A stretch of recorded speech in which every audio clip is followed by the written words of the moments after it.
Ek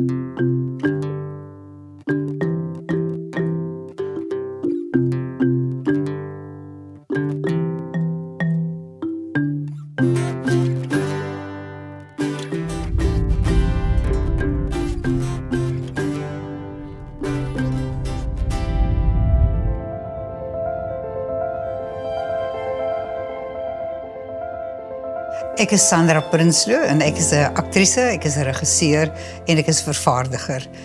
Meestal in teater, maar soms TV ook. As ek vir my 21-jarige self iets kan sê, sal dit die volgende wees. Daar's 'n uitdrukking in Engels, rather be kind than be right, of it's better to be kind than to be right.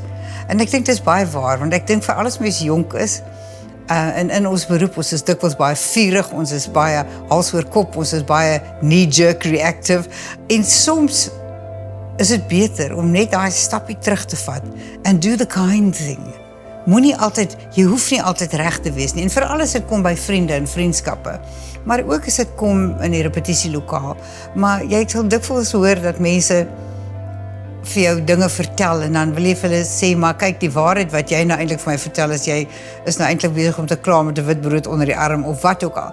Maar ek dink sien liewer daardie persoon se vulnerability, sien eerder wat gemors hulle in is and do the kind thing. Jy weet, jy hoef nie reg te wees oor sulke goed nie.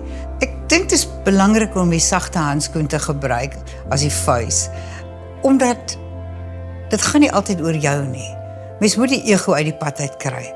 Dink aan die ander persoon, plaas jouself in hulle posisie, want dit is tog wat jy doen as 'n akteur in elk geval. Jy plaas jouself in 'n ander karakter se posisie.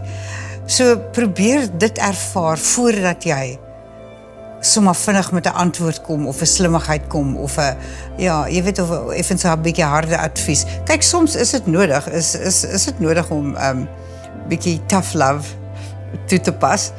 Maar ek dink, maak baie seker dat as jy dit gaan doen, dat dit die enigste of die beste uitweg is. Want ek dink dit is belangrik om te luister na mense. Ek dink ons is dikwels geneig om net te luister na die woorde wat uitkom, na die storie wat uitkom, maar ons luister nie na wat agter die storie lê nie.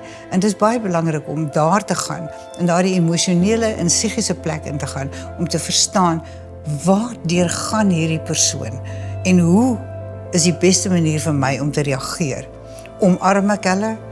Koester ek hulle? Of sit ek hom hier op en sê dis genoeg? Jy kan nie so aangaan nie. Maar wees versigtig om dit te doen.